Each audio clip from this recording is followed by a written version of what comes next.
and welcome. It's Friday, and it's Friday the 13th. Happy Friday the 13th. So, a while back, I found what is called a 9-step plotting outline. There are 9 steps, which is what the name infers. But the first step is the triggering event. First things first, he says, or she says. What happens? Why have you bothered to write a book? And more importantly, why should a reader invest time flipping through its pages? Your triggering event is the answer to these questions, so make it a good one. Also, don't make the reader wait very long for it. First page, first paragraph, first sentence, these are good spots for a triggering event. Okay, step 2, characterization.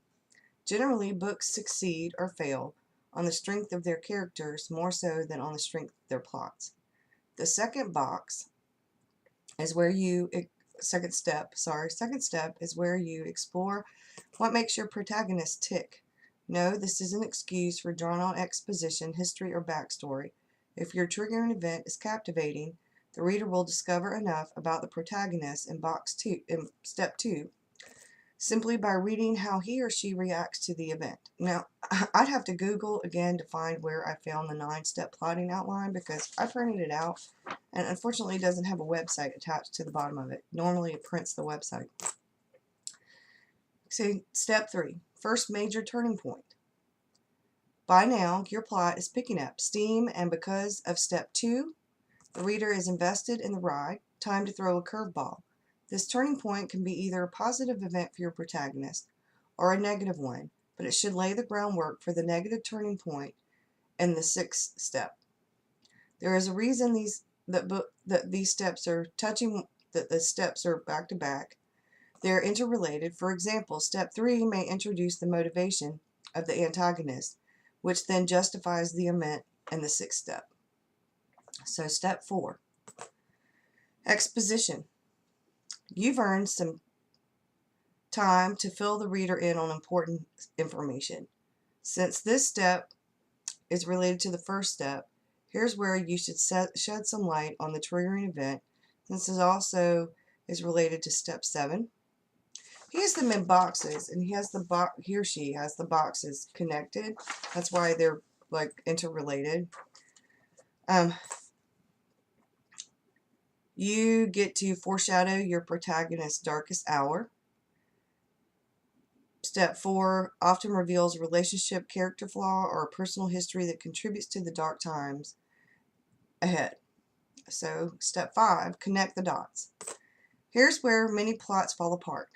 Step 5 represents the trickiest part of fiction, and since step 5 is the center of the book, which is the midpoint, it must connect to all of the steps that go before and after. Kind of like the nucleus at the center of a bomb. Step 5 should tick systematically upon elements introduced in step 2 and 4, and like the calm before the storm, the 5th step should give the false impression of resolution before heading like a freight train to step 6. Most importantly, it needs to provide foreshadowing for the protagonist's revelation in step 8. That's a lot for a midpoint to do, but focus on efficient prose to get it right. Your plot depends upon it. Step 6, negative turning point. Here's where the bomb explodes, all hell breaks loose. Good thing that you laid the groundwork in step 3 for this. Good thing, too, that step 9 will deliver some just desserts. Step 7, antagonist wins. The protagonist is defeated here, and the antagonist apparently wins. How the protagonist deals with the darkest hour of defeat depends upon the traits in her story developed in step 4, which leads to his or her revelation in step 8. Step 8 is the revelation. Of course, the protagonist's revelation turns the tide. Here's where the protagonist connects the dots and overcomes the obstacles from step 6 and 7 via the device introduced in step 5. Now, step 9 is the protagonist wins. That's your ending. The negative turning point in step 6 is rectified while the character's resolve from step 8 is brought into full bloom. Congratulations, another great tale told greatly. Now, I don't necessarily agree with every single part in this, but it is very important because, to me, as far as outlining goes, because it breaks it down into simple steps. This is related to this, this needs to do this needs to do that, so that this can all come together. I am a former pantser. I still do not consider myself necessarily a plotter. I am a loose outliner, a plotster, whatever you want to call it. And with Camp NaNoWriMo coming, I think it's important for me to finish my outline. I am working on a book that I started probably originally 2 or 3 NaNoWriMos ago. I got frustrated. It wasn't doing what I wanted it to do. It's one of the ones I pantsed. No real idea of plot necessarily. I just knew the character arc. I knew what my goal was, and I kind of knew what my theme was. It was important to me to keep. It was important enough for me, even though I quit writing the novel. I stopped, put it aside, but I kept going back to it, kept going back to the idea, kept going back to the idea. The characters have changed. It has completely different characters for this upcoming NaNoWriMo. It's going to be a series. This last go-round in November, I started writing what I consider to be maybe the prequel.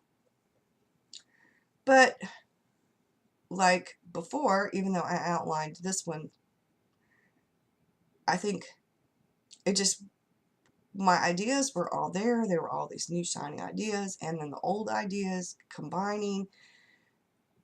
And I needed to put 2 and 2 together to get 4, but I kept putting 2 and 2 together and kept getting 5. And I just rolled with it as far as I could, as much as I could, but it wasn't really working. So I decided, instead of writing the prequel, to write the book. So it would technically sort of kind of be the second book in my series, but it's based on this is the primary book. I wanted to write the backstory, the prequel, the what happened before, how did she become the good witch. But she needs to just be the good witch. And I'll go back to a little bit, here and there, talk about how she ended up being the good witch. And then once I get this book completely finished and edited and everything, then I will go back and I will write the prequel. Because I need to find out where she's at right now before I can write, I need to get going. This needs to be action. I need to really just get in there and do it. So I figured out what I was doing wrong, where I went wrong, what I needed to fix in order to write my book and finish it this year.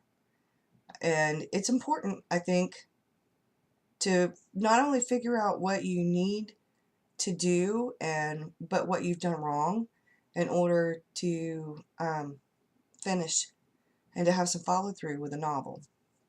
You can't just outline. You can't just write. You have to have that whatever it is that's working for you, because otherwise you're stopping and starting, or you're just continuing to do it, and then by the time you get to edit, you're taking out so much or whatever that it's double work. So I decided this go around to work smarter, not harder. I have a folder of all kinds of information that will help me. I have, this is all like part of my writing Bible. I have the hero's journey coming out in here. I have how the 3-act structure works. Like the opening would pretty much be chapter 1. Act 1 is pretty much going to end around chapter 6. The midpoint reversal is pretty much going to end, give or take, around chapter 13 or 14. Act 2 is going to end around chapter 19 or 20. Act 3 starts around chapter 20. The climax is going to be about chapter 23 or 24. I'm going to know that the opening is going to be like chapters 1 through 5 to 6. I'm going to show my main character, my protagonist, in their normal, ordinary daily life. I'm going to show at the end of Act 1 what happens, what throws the wrench into the protagonist's plans and forces them to change their ordinary world, their normal life, and get out of their comfort zone. The midpoint reversal is something that's unexpected happens, and it changes the story. It sends it, like, flips it around, sort of, kind of. But it's Act 2, at the end of Act 2, the main character's actions have led them up to this point where they can't really back down. There's no changing your mind now. You got to move forward. But they have to sacrifice something in order to keep it going and to have the resolution. You need to figure out what it is that they have to sacrifice. Act 3 starts with the protagonist trying to do things to bring about some change and to fix things. But what actually happens is that it puts them in direct conflict with the antagonist. So it's fight or flight. Do or die, all or nothing. It's time to go and do. And there have been, like in the very beginning at your inciting incident, the main character has to choose. Your protagonist has to choose to go forward. That's important. And then everything that happens after that, the immediate effect and then the long range effect, happens during the book. Your climax, when it very first starts, that's the showdown with the antagonist, and your resolution is when either the protagonist wins or something bad happens and you're left with like a cliffhanger and you're not sure. Maybe the antagonist gets away. Maybe the antagonist wins temporarily. But I have all that, so I thought, okay, what am I doing here? So I decided that it was really important because today's the 13th, and I have just a few weeks left before camp starts, and I have my storyboard on the wall, my index cards, I have Scrivener. If you haven't used Scrivener, you really should check it out. They have a 30-day free trial, and that would be perfect for NaNoWriMo. You can go on YouTube, you can go on websites, you can look up, they have tutorials for Scrivener. You could check those out before you decide, but it is absolutely wonderful, I have to say. Since I've been using it, it's made things so much easier. That it has the index cards. If you have Mac, your index cards you can move around however you want. But with the Windows version, we're not quite up to date. I have both versions. I have a Mac iBook G4, and it has the old version of Scrivener for Mac, but I can't really do everything that the newer. I own the new version, but what I have on that laptop is the old version, so it's not as like fancy. It doesn't have as many bells and whistles, but it's still wonderful. And that's what I write on. It's slow. The internet sucks. Like if I get on the internet, because it has a really old version of Safari because it doesn't have as much memory. I really need to take it and have it looked at, speed it up, see if there's anything I can do, because I love it. It's like perfect and compact. And I guess, probably I need to get a new laptop. My big HP gets too hot to use. It's just to the point where it needs to pretty much go in the trash. So I use the iBook G4, and I would love to convert to Mac, but I can't afford an iMac, and can't really afford a little MacBook Air or MacBook Pro right now either. But I may end up getting just a small laptop. Now they have like the Surface and stuff that are more than one. You can convert it from a laptop, a tablet, it has all the stuff. I may end up doing something like that. But for now, that would be my birthday, maybe. That's in July. I might be able to, maybe my birthday or Christmas, get a new, maybe. But for now, it works for writing. I don't, like I said, I don't do the internet on it, but I write. It updates. I have Dropbox on it, which is probably why the memory on it is like, everything is so slow now. But, because I have a few things. I have some Scrivener projects on there. I save it in multiple places, my project. Save it to Dropbox. It's on the hard drive of both my desktop and the laptop. And I also, usually about once every week, I try to save it to a thumb drive because I don't want to lose it. I have a tremendous amount of information in there, and that's one of the big things, is you want to keep multiple copies of your work, because if your hard drive goes kaput, great thing to have is an external hard drive, a thumb drive. Use Dropbox or whatever works for you. There are multiple choices out there, but find some way to back up your work.